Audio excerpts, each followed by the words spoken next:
Assalamu alaikum listeners, and welcome to another edition of the Future Show here on Inspire FM. The show is a look at all things careers and education in our town. I'm your host, Amr Azam. In this episode we will be speaking to staff and students at Denbigh High School.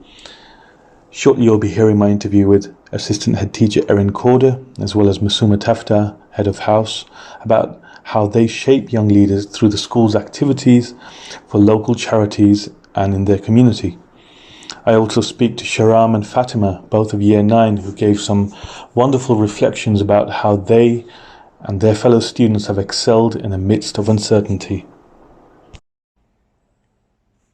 To direct my first question to you, Erin, social responsibility seems to be such an important part of your values here and sorts of leadership that qualities that you're trying to engender in your students. Tell us a little bit more.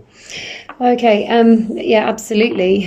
Social responsibility is a key feature and really the responsibility that we have to one another, not just in our school but beyond also. We reinforce to our students that they are always going to be more than just a set of results, and it's about compassion and humanity and kindness, but also accountability in terms of if there is something that we can do to improve the lives of others, then we must of course endeavour to do so. For our listeners, if you can introduce who we have here as well. We have got Sharam and we have got Fatima, both in Year 9 here at Denbigh. Brilliant. Okay, so I'm going to direct my first question to you, Sharam. You're house captain for your form. What does that mean? So it's a great honour being a house captain, and it's something where your form pupils and your peers have to do a vote to choose and select who would be the house captain. So I'm very honoured and privileged to have been chosen to be a house captain. And being a house captain means that I kind of get to guide my form, especially recently we've been helping the food bank locally for Luton. So for that I was encouraging, motivating my peers to try and donate wherever they can. Okay, and we've also got Fatima. Fatima, what's your role with the recent collection for Luton Food Bank? Well, currently I'm not a house captain, so I haven't been really as involved, but I did manage to give some food to the food bank, such as cans of food and fruits and vegetables, just because I want to help those who are needy and vulnerable. So being able to help those who aren't as fortunate as me, it really warms my heart. Brilliant, thank you.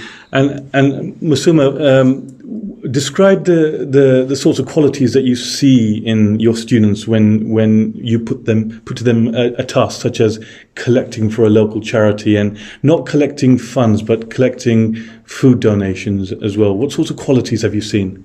I've seen them really come together and show a lot of compassion for people, within their community, for students in the school as well. A lot of our students know that even within the school, some families do use the food bank, and it's something that they feel quite passionate about, and they want to help. I've seen some students bring in crates of food for the food bank, to help those that are needed within the society.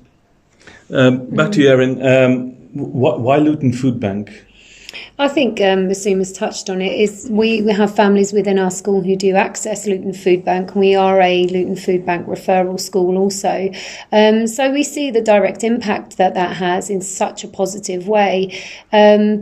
The impact also for our families means that their children not going hungry, of course, for us means that they can access education in the right way. They've got the ability to concentrate, they've got the ability to feel that they are not disadvantaged and feel included in what it is we are doing, as well as the idea, of course, that they can give back. Our work with Luton Food Bank recently, we had our food bank ambassadors come back and inform us that those who donate to Luton Food Bank are actually those who've used it themselves, and I think that was really enlightening because it encompasses our school values. And again, you talked about social responsibility, but it encompasses that value of you must give back where you have the opportunity to do so. And Luton Food Bank for us, that encompasses everything that we truly believe in. I'm reflecting on my time at at Denbigh High School, and this I spent the day here now as well, and it just seems to be a building we're all familiar with, very steeped in tradition. That look is one that is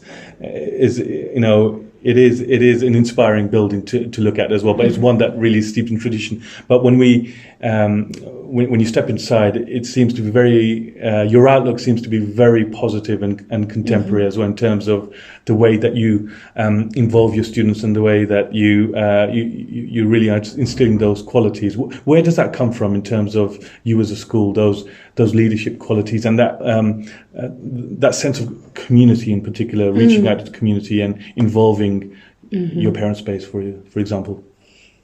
Where does it come from? I think that is an ethos really that has always been here, certainly in my 15 years at Denbigh. We had a brilliant head teacher, Dame Yasmin Bevan, who introduced the school ethos of high achievement for all is our shared responsibility, and it's never changed. It's never changed since the day she walked through the door, because it is so empowering for our students, and it is so relevant. I think as the times change, that core belief, it doesn't, because it is the one thing that has really the biggest impact, whether that is teachers thinking about the quality of lessons that they are delivering, whether that is students thinking about how they can improve not just the school environment, but actually their ability to contribute to wider global citizenship. High achievement for all is our shared responsibility. It resonates in all of us, in everything that we do. And like I'd say, where I think that comes from, truly, I think that comes from Dame Yasmin and the head teachers that we've had since, through to Miss Newley Hayes. Brilliant, thank you. Sharam, your first answer really blew me away as well. You've been at the school now. You're in year 9, so you've been at the school since year 7, have you? Yes. And where does this sort of you're very mature, if you don't mind me saying. Where does this come from? Because the leadership really comes out in you, if you don't mind me saying. So where does this come from? I would definitely say as a pupil that the staff here, the teachers, they're all so good at just helping you, at guiding you and supporting you. And over these years, I may not have been as confident as I am now. And as I've progressed, I've definitely gained this confidence because of the staff here and even the pupils here. It's really good engaging and just familiarising yourself with your other peers that you're going to see all the way until you do your GCSE. So it's helped a lot having very good staff, just helping me and guiding me. And Fatima, a similar question for yourself, but this seems to be quite an inspiring place to grow up and learn and be a student. Is that fair? I think it's very true that this place has been quite inspiring. As Sharam said, I wasn't the most confident person in year 7. I struggled a lot with myself, but as the years go on, and especially through these trying times, I've built my character as a person and I've learned to be a better person. So especially with the school, it's quite helped me understand who I am and understand what I want to become in the future. Okay, well we'll come back to that as well, because I really want to know your plans for the future. But first, back to Masuma, head of house. What does that mean? I hear that expression a lot, but you're head of Wembley, is that Wembley House, Wembley, yes. Okay. Well, just touching back on what Erin said earlier, I think we're building on this high achievement for all is our shared responsibility. We're constantly building on that, and we're trying to constantly make sure that students do feel that way and they do understand that it is a shared responsibility, and the house system helps them to feel like they're part of a community. So we've got 4 houses and every student belongs to one of them.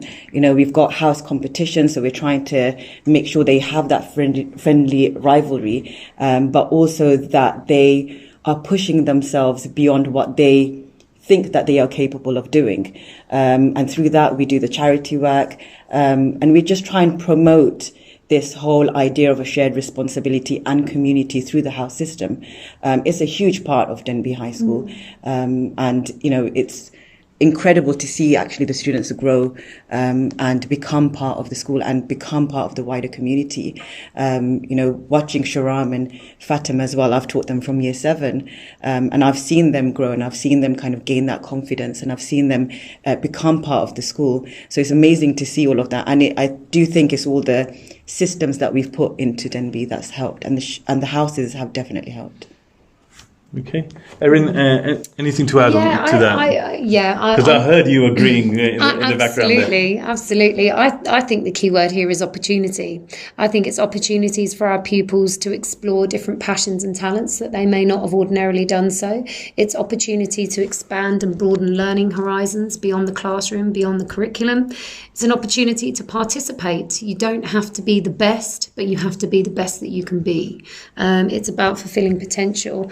We have had, and that really does permeate throughout the school, we have receptionists who've given up lunch times to run a sewing club and an arts and crafts club. It's that kind of thinking outside of the box. It's not just about fulfilling academic potential. It's about, again, broadening those horizons to experience things that you may not ordinarily do so.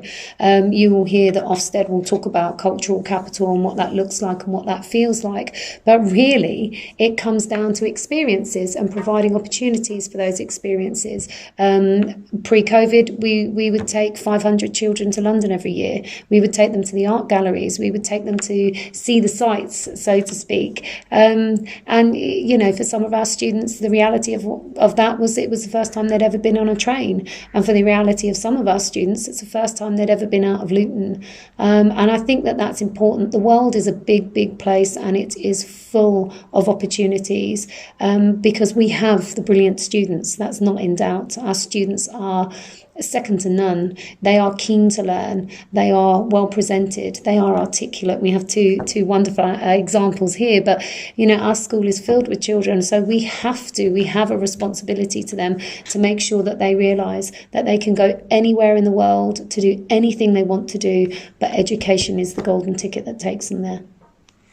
I want to speak to Sharam and Fatima about your own plans for the future. It was Careers Day today, was it? There were lots of careers-based activities as well. So, Fatima, share with us and the listeners your plans for the future. Are you thinking about careers at the moment? Are you thinking about where Luton fits in? What part of the world you're going to be jet setting to? Medicine, STEM. Tell us. I think one of the biggest thing that has impacted me as a child is being from a town in which many people don't have the advantages as other people. So seeing people that may be suffering from, such as the food bank where people go to get food, I've always been keen to help others and make sure that they also are enjoying life as we would do. So maybe one day I'll become an activist for people in civil rights or even human rights, because it's just something that I've enjoyed, seeing people happy. That's really admirable and a great answer. And same question for yourself, Sharam. Any thoughts about careers, because you're in year 9 now, and some of your answers have been very statesman-like. So a career in politics, maybe? No, but definitely thinking about a career is very difficult. There's so many paths to choose from. However, from a young age, my parents have always told me I've always had the passion to always choose a career in where I can help other people and spread my knowledge to others. So, for example, doctors and cardiologists, that's kind of like the main one I'm focusing on. Anything that can help me use my skills to help others, and just because helping others makes them happy, which makes me happy. That's a brilliant answer. So doctor, cardiologist, something like that, helping people. Are you a fan of science? Yes, I am. Brilliant. Okay, and back to you, Ms. Silma.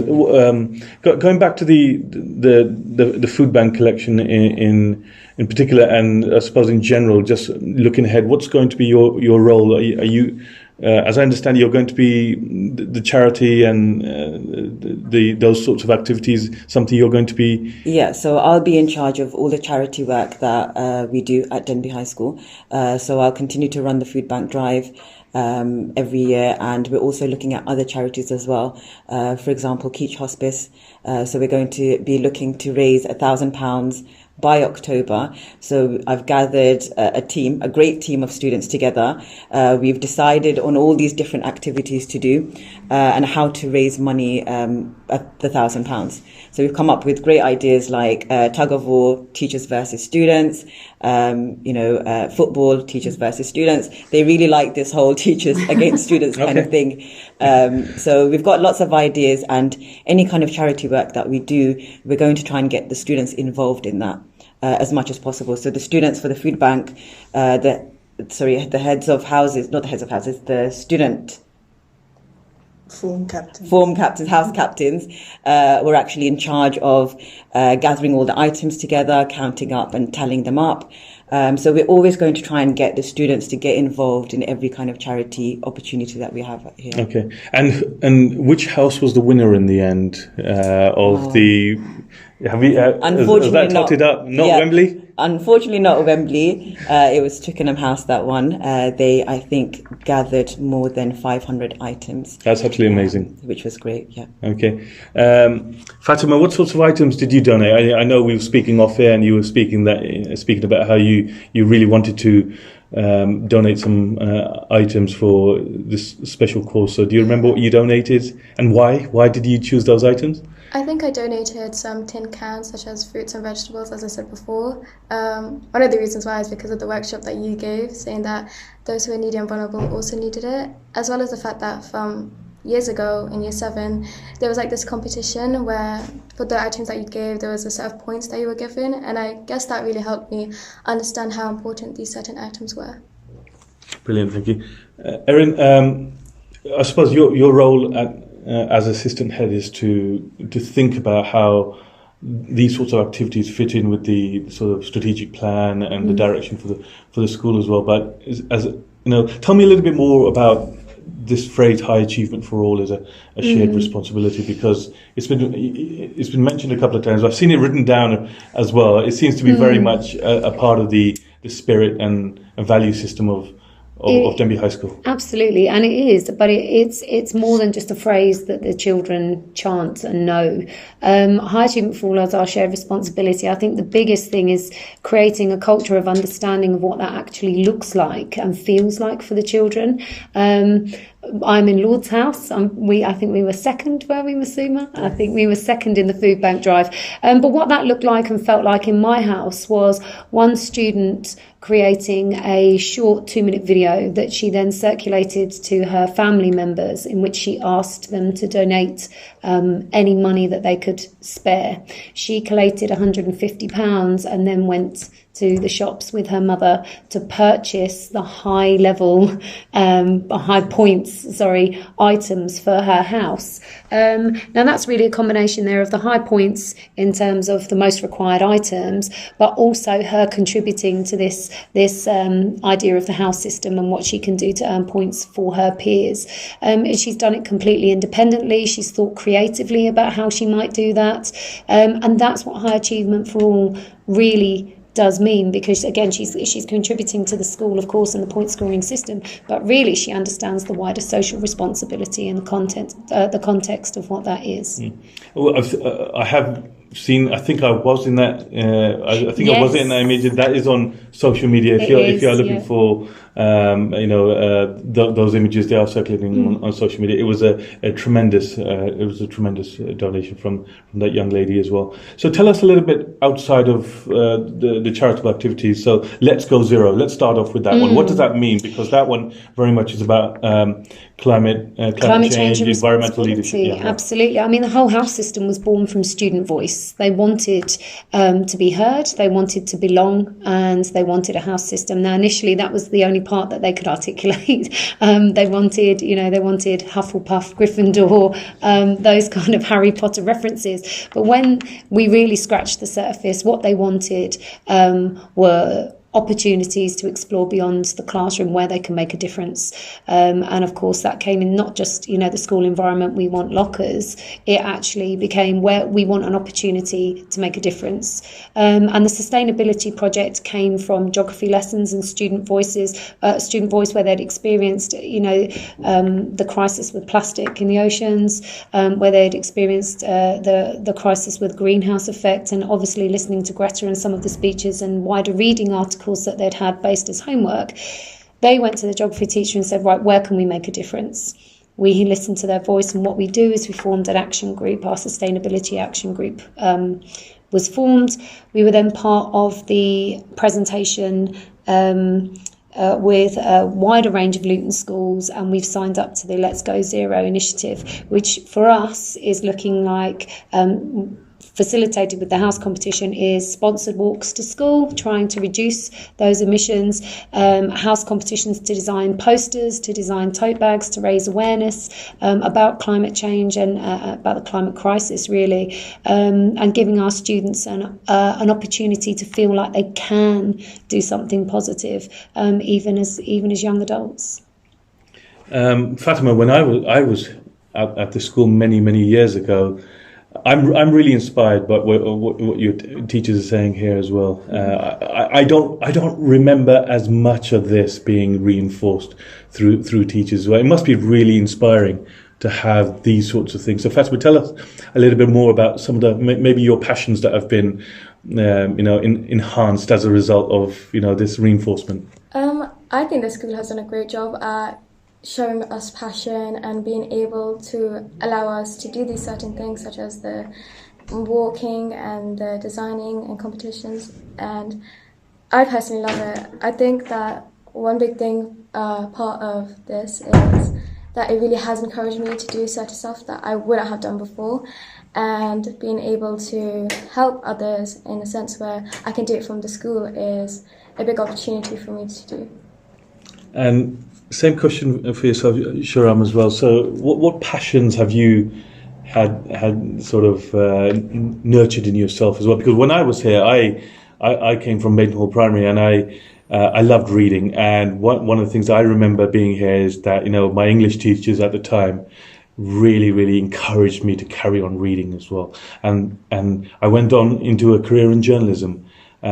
And that's something that, for me, those values really come from my high school more than anything as well. So same question for yourself. What sorts of things, what sort of passions have been really sort of nurtured in yourself, and maybe think about any teachers maybe that have. You don't need to mention them. I think they'll get upset if you miss out somebody as well. But yeah, so adding on to reading is another thing that Denbigh High School really pushes for and strives for you to achieve.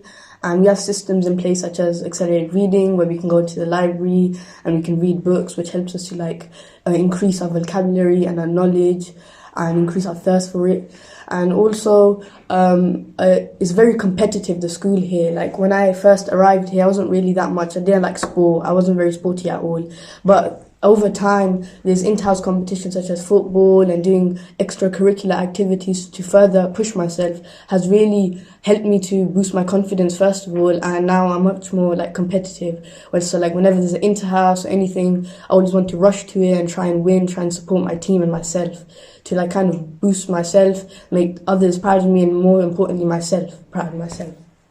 Brilliant, thank you. And Musu, just we're fast coming to the end of this segment as well. Are you excited about your new sort of responsibilities, in particular some of the stuff around with the food bank, with Keach and magnificent other charities that you're going to be? I think there was some stuff on social media about Bismillah charity as well that you recently collected for as well. Yeah, definitely. So one of the things that we do, I'm an RE teacher. So as an RE teacher, we've signed up to work with First Give, and what we do is we teach the students, the whole of the Year 8 cohort, about social actions and social responsibility. They all come up with a charity that they want to support, and then they go on to make a presentation for that charity and try and win £1,000 for that charity. So we've just had our first gift program, and the students have won £1,000 for Bismillah charity. So they're super excited about it. They can't believe that they've won the £1,000, and it's been amazing to see that the social actions that they've created. One of them was a digital escape room. Another one was a visual novel. And, even with the first give judges, they've said they've never seen anything like this before. So it's actually amazing to see students so engaged and coming up with all these innovative ideas on how to help people.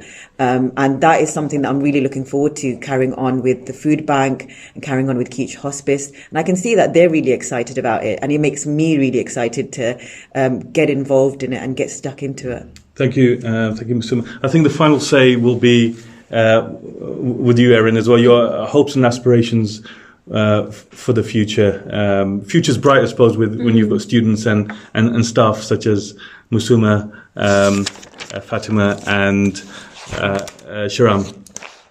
Absolutely. I think the world is in capable hands. We have students with well-informed opinions, with a deep sense of social responsibility to one another, and we are working hard to create the opportunities to facilitate that for them.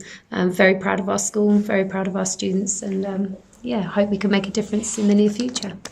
Brilliant.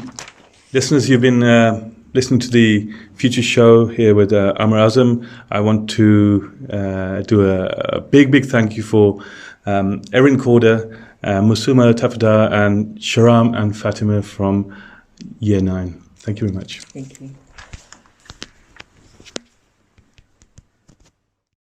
Assalamu alaikum, listeners, and welcome back to the second half of this edition of the Future Show here on Inspire FM. I'm your host, Amr Azam. In this episode so far, we've been hearing from staff and students at Denbigh High School about how young leaders are nurtured through the school's tireless efforts for local charities and in the community. Shortly, we will be hearing again from Erin Corder, Assistant Head Teacher, who is joined by Director of Teaching for Learning, Emma Darcy. They share the reflections on COVID and how Denbigh responded to ensure the school provided the best support for the students through the uncertainty. Also joining them are Musuma Tafda and Geraldine Fallon, both of whom are digital practitioners for the school. Erin, describe the past 18 months as a teacher and senior leader in a school. Wow. The last 18 months have been unpredictable, uncertain, turbulent, distressing, and it has required all of us to reevaluate, to problem solve, to think creatively, to think innovatively, and radiate a compassion and kindness to one another that I don't think we've ever had to do before. I've done a series of shows, and whenever I've spoken to teachers, they've spoken about pay tribute to staff.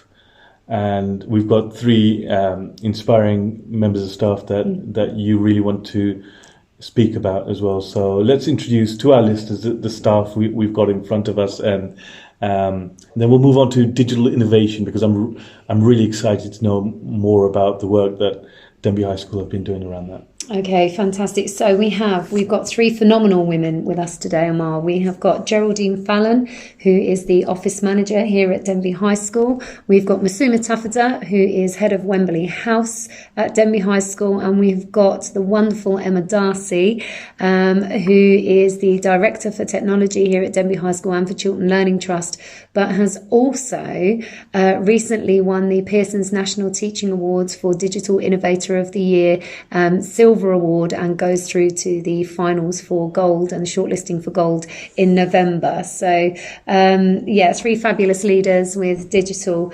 innovation at the forefront. So I think it's best we speak to Emma. Of course, congratulations, Emma. Thank you. For our listeners, describe the nature of your work as Director of Technology, because no doubt over the past sort of 16 or so months that that has been such an important aspect of the role of a teacher and educator, and of course parents as well have had that involvement. Absolutely. I mean, I've been doing this role for 8 years now, and I would say that I'm incredibly lucky to have a role that I absolutely love. But I don't think it's ever been as intense as it has been in the last 18 months, and that's obviously because technology's moved in a lot of schools from being something that was there, not exactly in the background, but was underpinning what everyone did, to being really at the forefront in terms of supporting teaching and learning. So I have this really exciting, varied role where I basically work 2 days a week on the senior leadership team at Denbigh, which is a real honour and a privilege. And then on the other 3 days, I work across the other 10 schools within the Children Learning Trust. So I get to sort of physically go out and work with a wide range of staff, both teaching and support staff. I work with students, and it's all about this idea of where is technology going? How can technology support what's taking place in schools? How can it make sure that the teaching and learning is the best it possibly can be for students? And obviously that has looked very different over the past year, with some of that taking place in school, but a lot of it being delivered by remote learning as well. So describe your role. If we rewind back to say sort of March, April, sort of 2020, what was your role, and what were the steps taken to ensure that teaching and learning remained of a high standard? Well, that varied across the different schools within the trust, because obviously everyone was in different points, different stages on their sort of own ed tech journey. But one of the things where I think we've been very fortunate, and I've been very lucky to work with a very forward-thinking school like Denbigh and a very forward-thinking trust, is that this is not something that we started thinking about back in March. We've been thinking about this for a long, long time. So we've been developing both a sort of technology for learning strategy at Denbigh, but also a trust-wide one as well. And part of that was the introduction of, as is now, Google Workspace in all of the schools. So, for example, every member of staff, every student in any school in the trust has a Gmail email account. And that basically gives them the gateway to all of those free apps that they can use. And really importantly, it gives them access to Google Classroom, which is what we relied very heavily on to support the remote learning when that happened. So a school like Denbigh was already very, very well established in using that, used it as part and parcel of the teaching and learning that was taking place anyway. Some of the other schools in the trust were a bit newer to that. So I had a lot of, emails, for example, from staff saying, how do I do this? How do we set that? I don't think my inbox has ever been as full as it was in those first few months. I remember sort of clearing 10 emails and then finding another 100 had dropped in. But it was so positive because we were in a really, really good position. We weren't having to kind of start from scratch with this. We had the systems in place, and it was a case of just making sure that everyone could use them, and most importantly, that all of the students in all of the schools could access the systems we were using, and that nobody was left behind, and nobody did not have the access to a device to be able to engage with this. Excited about the teaching awards, because you're so what happens now? So you attained silver, but that doesn't mean it ends there. So you are now into the final. Yeah, excited doesn't even come close to covering. Excited, flattered. I've used the word overwhelmed far too much over the last couple of weeks. What's amazing about this is that this now forms part of a sort of a 5-month process. So I was incredibly lucky. I found out back in April I'd been nominated for this award. I then found out 2 weeks ago on National Thank You Teacher Day that I'd won this award, which was just amazing. But as Erin said earlier, it's the Silver Award. So there's now 5 months leading up to a big red carpet event in London in November, which I think is going to be televised on the BBC, where all of the Silver Award winners in all the categories get to go to a big event. To be honest, just the thought of being able to have a night out after the last 18 months is very exciting. And I get to go down to London, and obviously we find out who the winners are in each category. So it's just fantastic recognition for the school, and it's just such a lovely thing to be singled out for that I've said a lot of times I feel very humbled by it, and I really do, because everyone has worked so hard over the last 18 months and everyone's had to be a digital innovator. So to be singled out for an award like this, I do feel very, very fortunate indeed. Geraldine, your own role through the sort of ups and downs, the uncertainty of the past 16 months as well, because as I understand it, as well as being office manager, you are a digital practitioner yourself, but you were distributing Chromebooks. You were really getting involved in, I suppose everyone needed to up their game. And absolutely. How would you describe that period? So we were making sure that all students had access to devices, and supporting students even if they didn't have internet at home. We were making sure that that happened for them as well. We were dealing with queries over the phone. There was only a handful of staff in. I happened to be one of them. So we were dealing with lots and lots of phone calls, supporting students over the phone, supporting family members over the phone to make sure that every student had access to their Google Classrooms and they felt supported, so they knew that there was somebody they could get hold of to help them through a period of time that none of us have seen before. Masuma, your own reflections on the past 15 to 16 months as a teacher and looking ahead to, your role as a digital practitioner as well. Yeah. I think it's been a really difficult time, but also it's really helped us and pushed us to think outside of the box. When everything went into lockdown, we've had to come up with ideas of how to continue to teach students and how to continue to engage them, and through competitions, house competitions, online, we've managed to engage them and keep them occupied. We've created Loom videos to help them learn things. So for us, the way I see it, it's been an opportunity to learn something and help students through a difficult time, but also do it in an innovative way. Thank you. Erin, this concept of digital poverty, this phrase, I suppose, didn't exist a year ago, but COVID has really brought it to the fore. But it's something that affects communities up and down the country. So describe for us what that means to Denbigh High School and the steps you've taken to bridge that gap. Absolutely. Geraldine has talked about her invaluable work in terms of ensuring that children have access, but digital poverty is not just a case of, right, we're going to buy loads of laptops and give them out. Digital poverty is about ensuring that the children are upskilled enough to access their education and complete it. It's more than just having Wi-Fi, it's more than just having internet.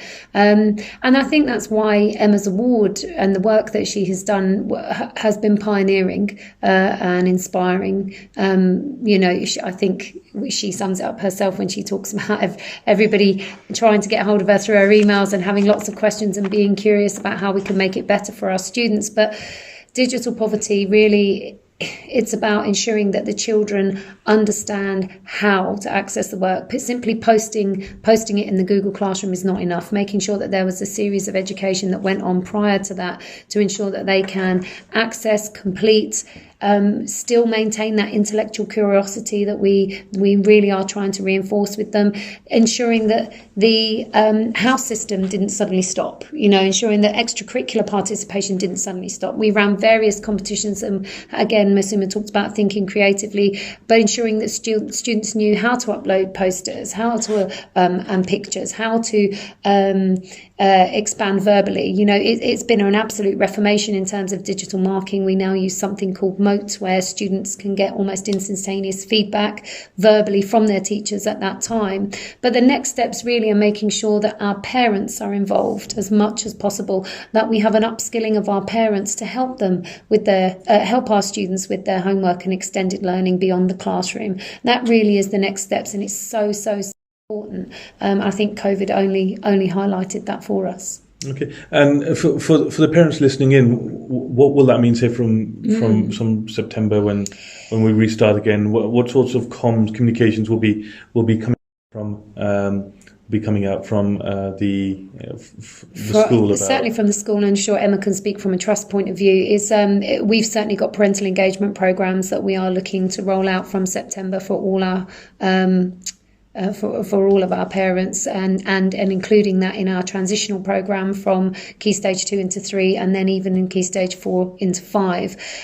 So again, that programme of education for our parents and parental engagement programmes will be at the absolute forefront of that. And then again, using our upskilled staff who've been creating these wonderful videos to create them for our parents too. You will see on our school website that we have got a whole programme of transition that is available for our parents to access. We've had for the first time ever, a digital transition into the schools. So working with our primary schools digitally to ensure that they are also upskilled in any way in which we can. But really, those parental engagements and the literature that will be going to parents, whether that be written, but and whether that be video, and ensuring that is as accessible as possible for all our families. Geraldine, before the break we heard from two really inspiring students. I was totally blown away by the students as well. I suppose the nature of your role means that you do come into contact with students and and parents, I suppose, as well. Describe what those interactions are like as well. I suppose with student concerned, you've really seen the best of them as well. Yeah, you see the absolute best of the students. I mean, especially with the digital innovation in this school, sometimes the students are better than the staff at telling us how to use Google. So we have a lovely system where we've got digital innovators with the students as well. So when we're allowed, the staff and the students get together and the students teach us quite a few things on how to use technology, which is amazing, especially as a parent, because then you can run rings around your own children as well. Coming back to you, Emma, talk about aspirations for the school and in your own particular role as well. How far away from where you'd like to be are you when it comes to digital innovation as well? And has COVID, I suppose, given that a little bit of a spark to really move forward quicker than you would have maybe consider doing? I think that's it in a nutshell. I think my expectations have been completely blown out of the water now. I had pre-March 2020, I had ambitions for the school. I had ambitions for the other schools within the trust. They've all completely exceeded that. And I've had to, really stop and think about where are we going now? Because, of course, technology is an ever-moving train. It doesn't stop. There's always new things coming out. As Erin was talking about, and as Masuma's alluded to as well, during the pandemic, there's been very challenging times, but it has really, really moved forward innovation and the sort of the tools that staff are using and how they've been using them. And I think that one of the things that's very exciting as we go into the new academic year is, as a school, we're a community. We found new ways to communicate as a community during the time. We have gone back to doing things that we do really well in the way that we've done them before, but we've also not been afraid to say, actually, this was a positive that came out of that period of time. So, for example, Loom was an excellent example. Another one is around this whole idea of engagement and how we do engage with parents. Whereas before we would have thought engagement means getting parents in, probably to our main hall, for a sit-down meeting. Now we will look at lots and lots of different ways that we can engage with our wider community. So it may well still be some face-to-face sessions, but it might be a Zoom meeting or a webinar, or it might be a pre-recorded video going out. In order for us to communicate better, we need to sort of be utilising all of these tools whilst also looking to see what else is coming on the horizon, because as far as aspiration goes for our students, as far as I'm concerned, the sky is the limit. I mean, I showed to our new staff the other day two pictures, and one of them was a picture of two of our existing year 7 students. Obviously, what a year it's been if you're year 7, so many challenges. We've got one pupil who got through to the final of a national competition, creating an app to solve a real world problem, presented to a team of 9 industry expert judges. Absolutely incredible achievement for an 11-year-old. And then we've got the cast of our virtual production of Aladdin. We've not been able to do live performances this year. So instead of saying, right, we're not doing any live shows this year, we've said, how can we do this differently? So we've used our green screening in school. Those children have learned how to present to camera instead of presenting from a stage to a live audience. And we have produced an absolutely amazing green screen version of Aladdin packed with special effects, which is taking the place of our end of school year show. And it is just these ideas and these are year 7s. So I am so excited to see what they do and what they're going to want to do as they carry on through the school, because with Denbigh, it's always the case that the sky is the limit. This has been careers. We've obviously been looking at in Richmond, we've been looking at a lot of work around careers and aspiration. And the most important job we can do with these young people is say that, you can achieve anything you want to if you set your mind to it. We spoke before the break about this school mantra of high achievement for all is a shared responsibility. What does that mean to you? Absolutely. Well, it says it doesn't matter whether you are a student, whether you are a member of teaching staff, whether you're a member of support staff. The school does as well as it does because we all work together towards a shared goal, and we all take responsibility for those outcomes, for those achievements. If we see something that needs improving or working or evolving, then we will take responsibility for addressing that. The trust has a mantra as well of like, see it, sort it, no excuses. And I think, again, that's a really, really key thing to have, because absolutely moving forward, as I said, we're a community. We stayed as a community even when we weren't all physically in this building together, through things like house competitions, through the teaching and learning that took place. We worked very hard to make sure that everyone still felt that they were part of that community. Masuma, it seems to be an exciting time to be a teacher at Denbigh High School. Definitely. It's such an exciting time. We get to make innovative, we get to share innovative ideas with everyone. We get to share these ideas with the staff, with the students. We get to work with the students more, and we have to come up with different ways of engaging people, and it's challenging, but also it's incredibly rewarding as well. Erin, we're coming to the end of the show in a few minutes, and we've got so much more we could speak about as well, but I suppose let's start off with your reflections on COVID, the year and a half or so of COVID as well, and in particular what you've seen from the staff at the school. I think that there is a discretionary effort that is second to none. I think that there is a camaraderie and an ethos and an absolute buy-in to a child-centred and focused approach to absolutely everything that we do. COVID has created challenges that we didn't know were there. It has exacerbated certainly the issue of poverty, not just digital poverty, but our responsibility to really do all that we can to overcome it.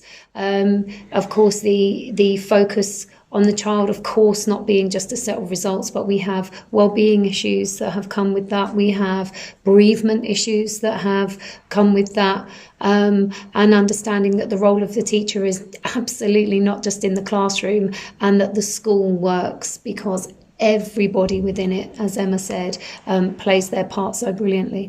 We're speaking off air about the brilliance of that you've seen. Really, teachers just really, maybe some of the younger teachers really coming out their shells and really developing their skills as well. Absolutely, pioneering pedagogy and pioneering practice in the classroom. There is certainly no mediocrity, and I think that the empowerment comes from a transverse leadership, really, where the staff have a voice, and we will look to each other to really put that high quality teaching and learning in front of our students, who, as I said to you previously, they are hungry to learn. They are absolutely driven for it. And again, that links to the idea of aspiration. The sky is the limit and nothing is unachievable, but education is your golden ticket to take you there.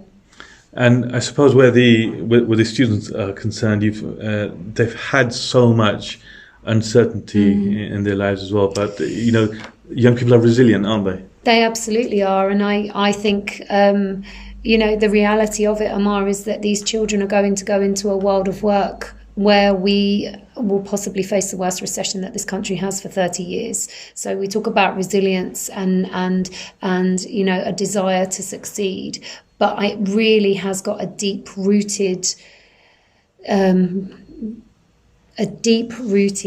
undercurrent of social responsibility throughout all of it. That if you have got the opportunity to make life better for somebody else, then you must do so. And whether that is the career you pursue, whether that is donating to the food bank, whether that is taking part in a house competition, whether that is exercising compassion to one another, that really is the kind of motivation behind it all. Just some sort of final thoughts then around the table as well, Geraldine. Your own reflections on the year and a half, I suppose, of COVID. It's been a very difficult year, but the staff and parents and students are absolutely amazing at Denbigh. They're a real community and they help as many people as they possibly can, and always pull together for the best cause of supporting the students of this school and the wider community. Emma, yourself, your final reflections on and hopes for the future? I think we can't change what's happened over the last 18 months. We can only just look to the future, really, and learn from everything that's gone on. And really, like I say, just try and prepare our young people as digital citizens for the best possible future that they could have. Basuma? I would say it's very similar to what everyone said. It's been a challenging year, but it's given us so many opportunities, and we've had the chance to see our students grow, and we've got to learn so much more about them during this difficult period, and be able to talk to them in a way that maybe we possibly wouldn't have done before COVID. So it's definitely been challenging, but also rewarding in a different way. Erin, I want to save the best for last, and so a few words about the inspiring leader that's your head teacher, Donna Neely-Hayes. Absolutely. Donna is an inspiration to us all, and I think during these sort of turbulent times, the executive leadership, so Jess Pather, her deputy, and Donna Neely-Hayes have been unwavering in their support, their can-do mentality, their strategic approach to the entire vision of not just COVID, but actually exiting COVID and how we move forward, not just from Monday the 19th, but how we're going to move forward and take the school to really world-class status, if I'm absolutely frank with you, has been unwavering. And they do that with... and again, I talk about compassion, and I talk about empathy, and I talk about understanding, and I really talk about all of that with a genuine and sincere emotion towards our students and their families, and an absolute understanding of all that we've been through, but an absolute belief, certainly, driven by Donna, an absolute belief that we will all come through it better. And your own personal hopes for the future for Denbigh High School students and the parents and the wider community. It's been a difficult time for us all, but you are personally invested in the people around you in your immediate vicinity. So absolutely, and I think it comes down to being the best versions of ourselves that we can be, no matter what that looks like. Instilling the values of integrity. We've had the whole Year 11 process, and certainly has affected last year's Year 11 as well in terms of no exams. That has impacted all of us tremendously, and helped us think about the way in which we do things and evaluate our progress, and what does progress and success really look like, and what does progress and success really feel like for our students. Thank you. Listeners, you've been listening to The Future Show. I'm your host, Amar Azam. I want to thank Basuma Tafadar, Emma Darcy, Geraldine Fallon, and Erin Corder. Listeners, do join us again.